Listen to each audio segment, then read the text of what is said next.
નમસ્કાર મિત્રો. આજે આપણે ધોરણ 5 ગણિત નું પ્રકરણ 9 ખોખા અને રેખાચિત્ર વિશે શીખીશું. મિત્રો, બજારમાંથી આપણે ઘણી બધી ખરીદી કરીએ છીએ અને ઘણીવાર વસ્તુઓ આપણને જુદા જુદા ખોખામાં આપવામાં આવે છે. તમે આ ખોખામાંથી વસ્તુ કાઢી લીધા પછી ખોખાને તોડીને તેના સાથે રમત પણ રમતા હશો, ખરું ને મિત્રો? તો ચાલો આજે આ પ્રકરણમાં આપણે ખોખા અને રેખાચિત્ર વિશે સમજીએ. મીઠાઈનું ખોખું.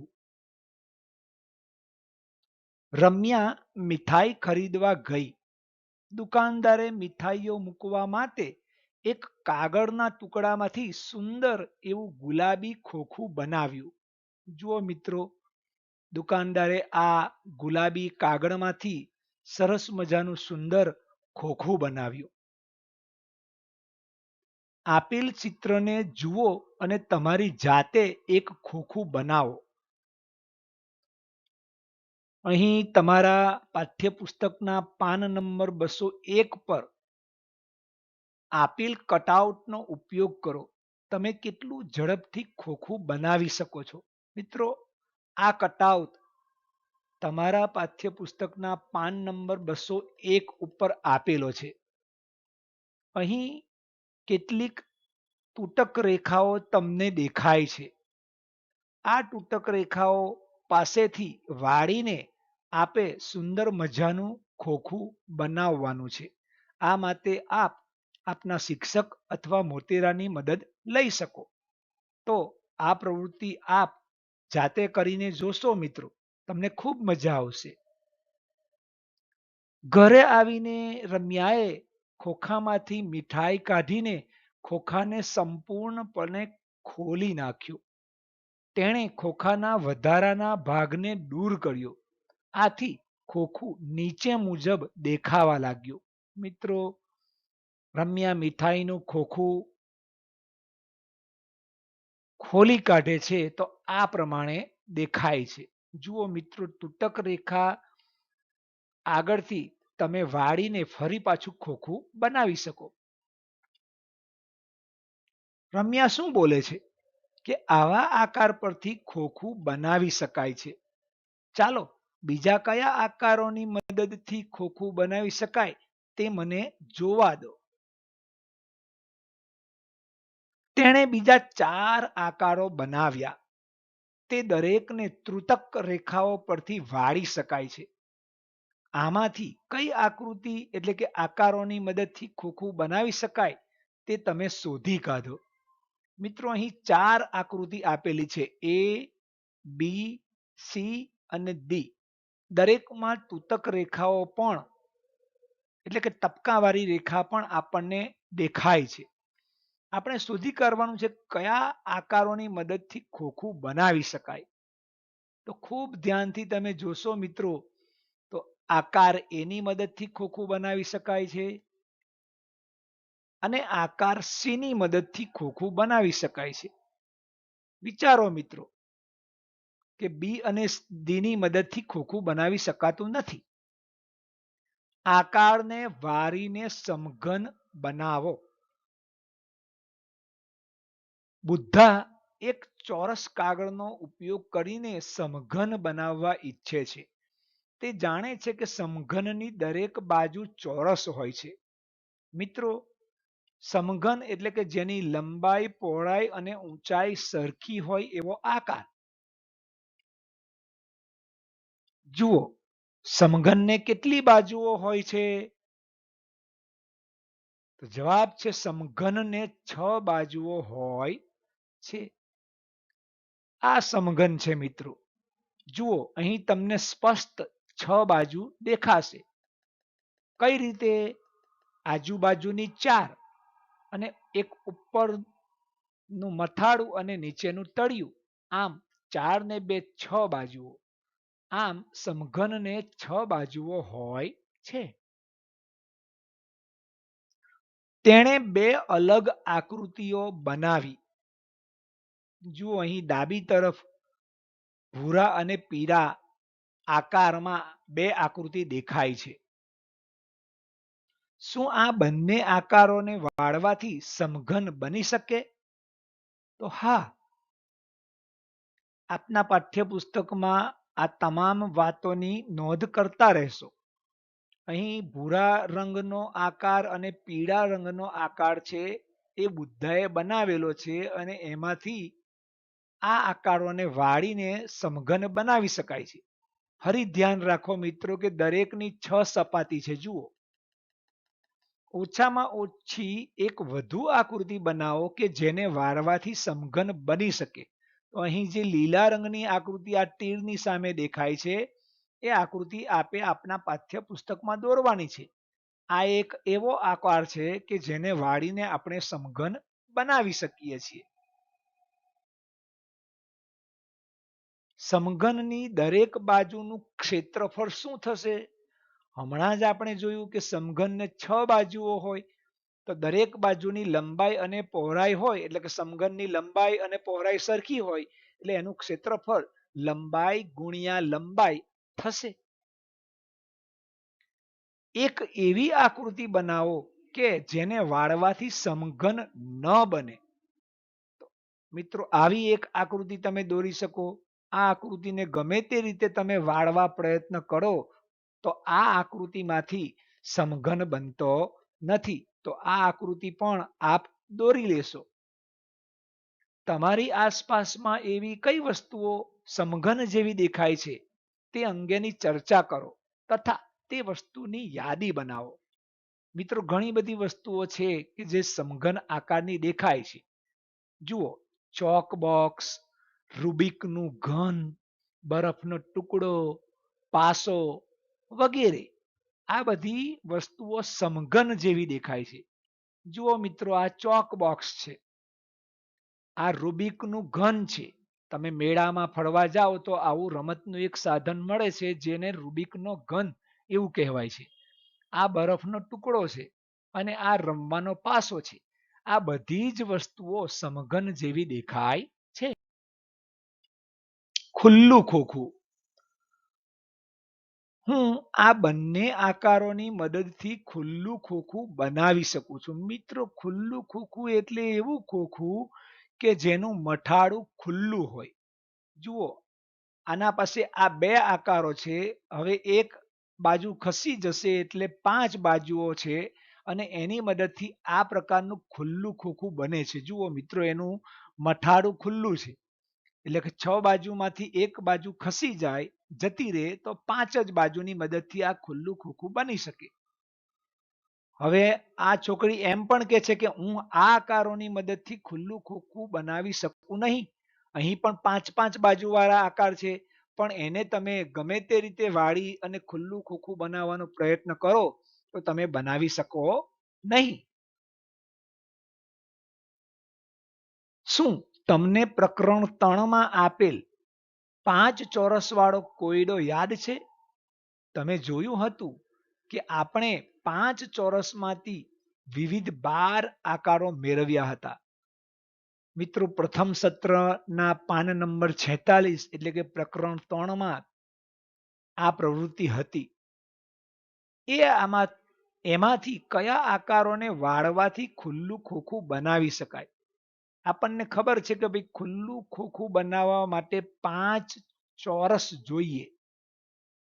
જુઓ, આટલા આકારો છે કે જેના મદદથી ખુલ્લું ખોખું બનાવી શકાય છે.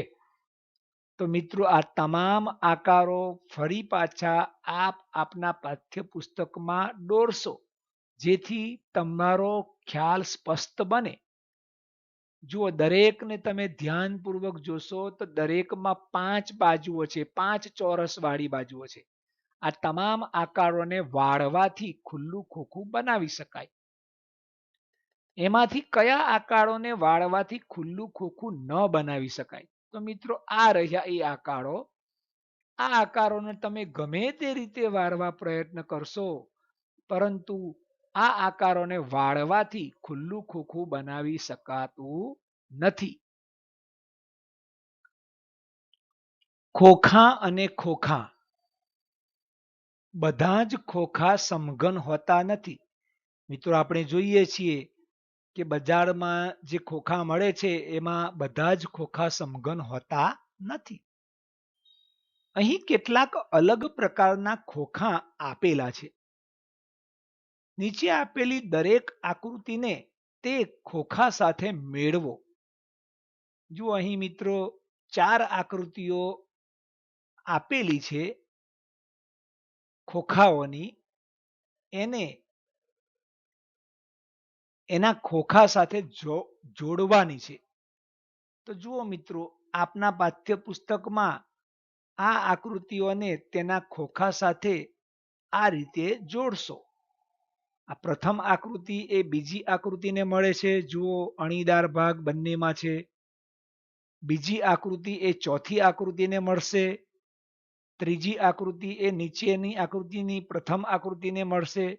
અને આ નળાકાર જે પ્રકારનું જે ખોખું છે એ નીચેના ચોરસ પ્રકારને મળશે.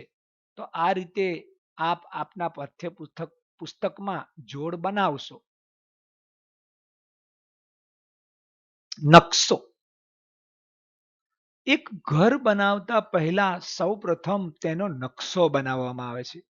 મિત્રો, આપનો અનુભવ હશે કે જ્યારે કોઈ પણ ઘર બનાવાય છે ત્યારે એ ઘર બનાવતા પહેલા એનો નકશો બનાવવામાં આવે છે.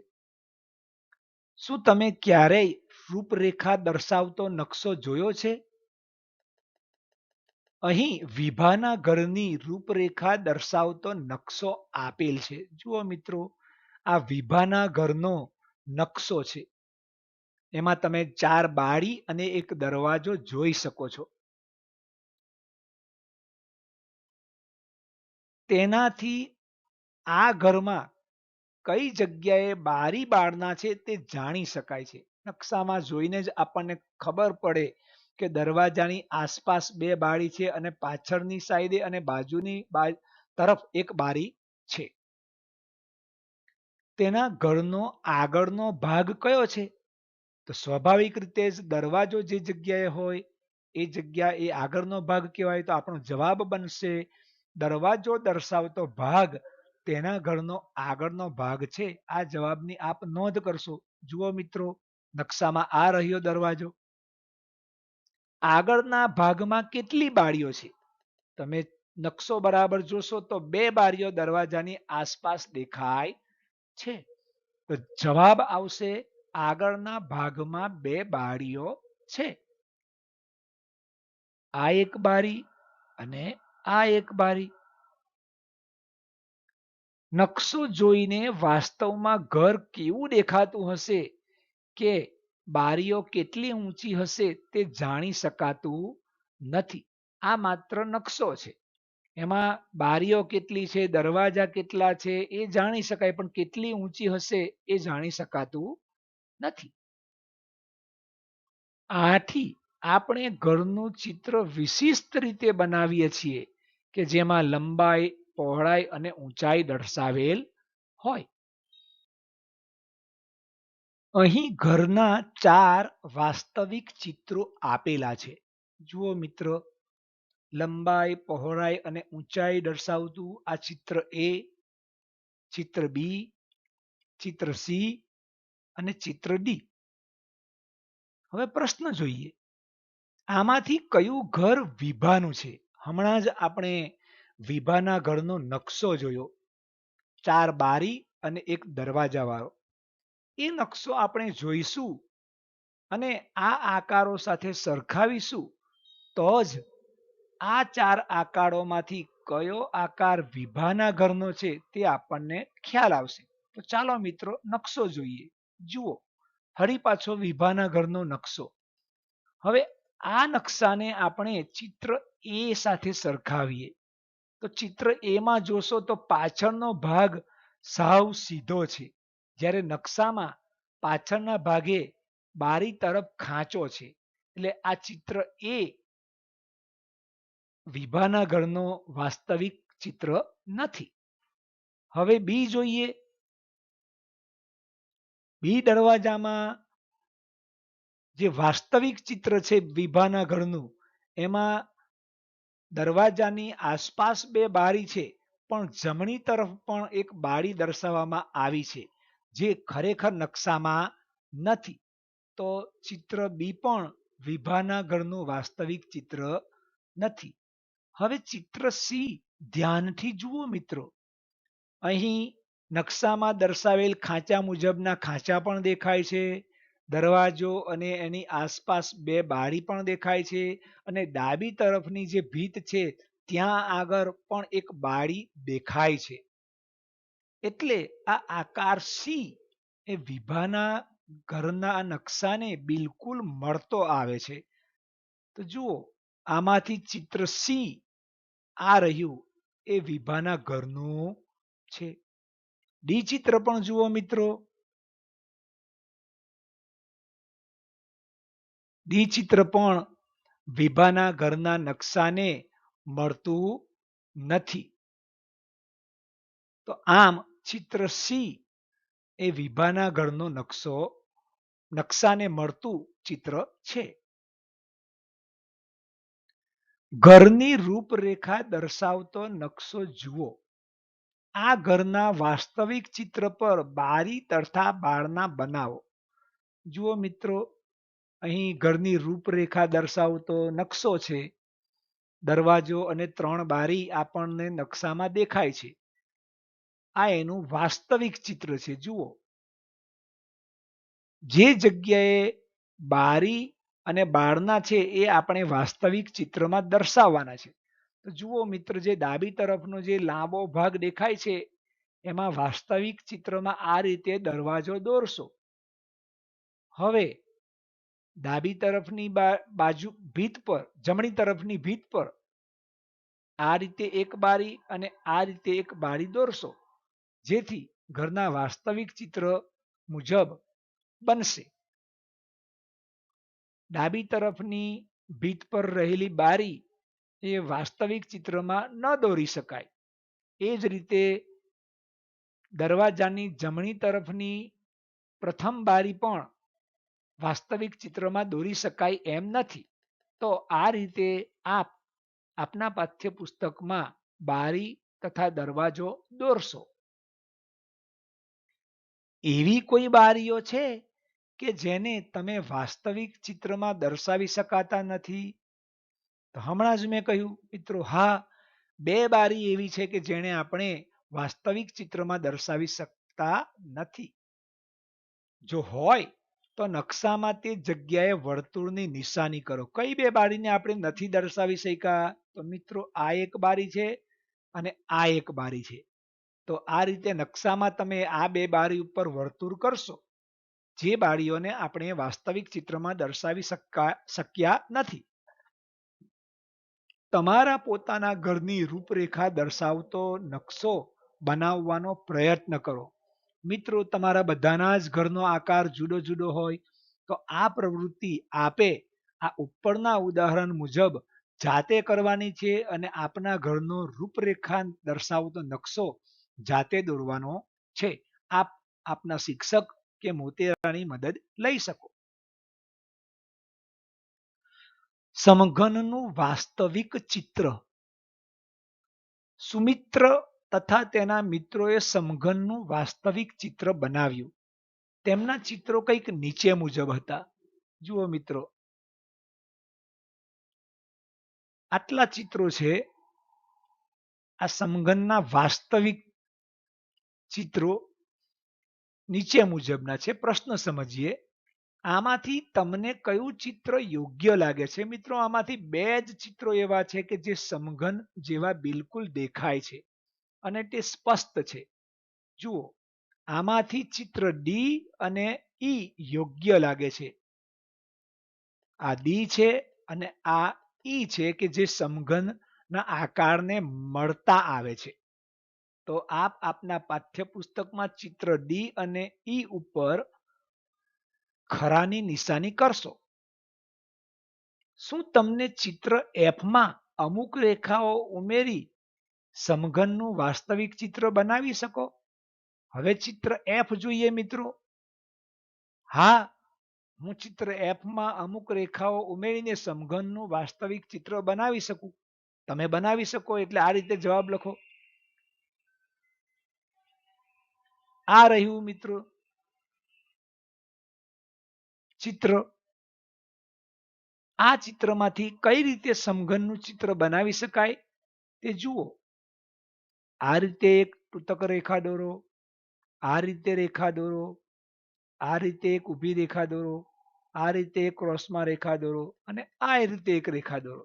તો આ રીતે તમે રેખાઓ દોડીને એફ ચિત્રને સમઘનનું વાસ્તવિક ચિત્ર બનાવી શકો. કોયડો.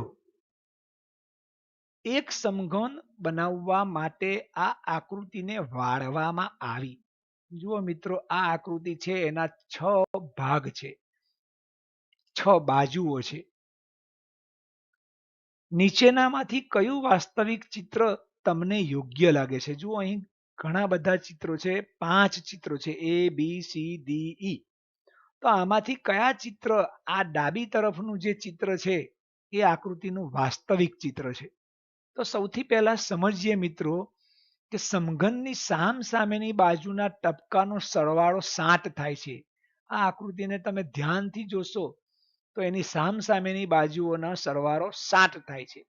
અને એ રીતે જો જોવા જઈશું તો વાસ્તવિક ચિત્ર એ એટલે કે પહેલું, ડી એટલે કે છેલ્લેથી બીજું અને ઈ એટલે કે છેલ્લું યોગ્ય લાગે છે. જુઓ મિત્રો, એ ચિત્ર આ રહ્યા એ, ડી અને ઈ. તો આ જવાબોની પણ આપના પાઠ્યપુસ્તકમાં નોંધ કરશો. આ અંગે કોઈ પણ પ્રશ્ન હોય તો એની ચર્ચા આપના શિક્ષક સાથે કરશો.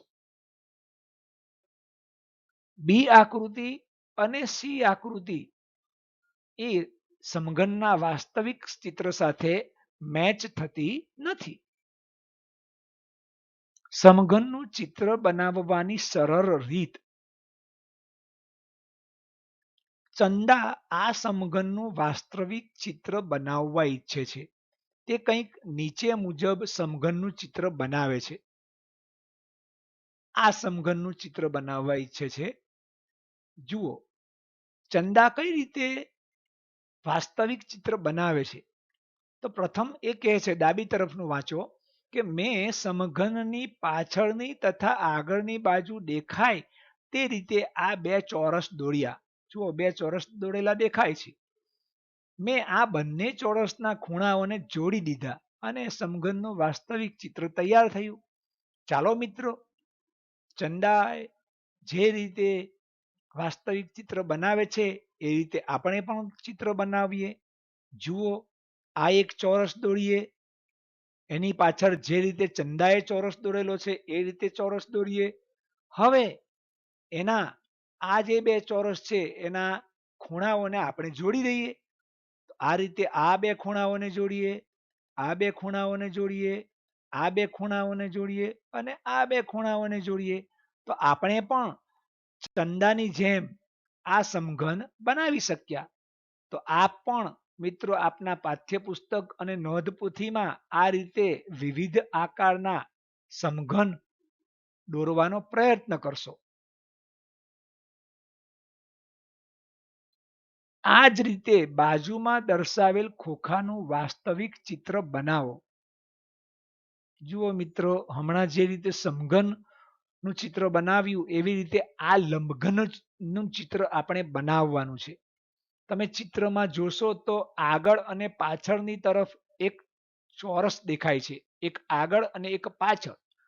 તો જુઓ, આપણે આ રીતે એક ચોરસ દોરીએ અને એક ચોરસ આ રીતે દોરીએ અને પછી જે રીતે સમઘન દોરવા માટે આપણે ખૂણાઓને જોડેલા એ રીતે અહીંયા જોડીએ. જુઓ મિત્રો, આ 2 ખૂણા, આ 2 ખૂણા, નીચેની તરફના આ ખૂણો અને નીચેની તરફના આ ખૂણો. તો આ આકૃતિનું વાસ્તવિક ચિત્ર આ પ્રમાણે આપણે દોરી શકીએ. દિવાસળીની પેટીની રમત. દિવાસળીની પેટી તો આપણે સૌએ જોઈ જ હશે મિત્રો.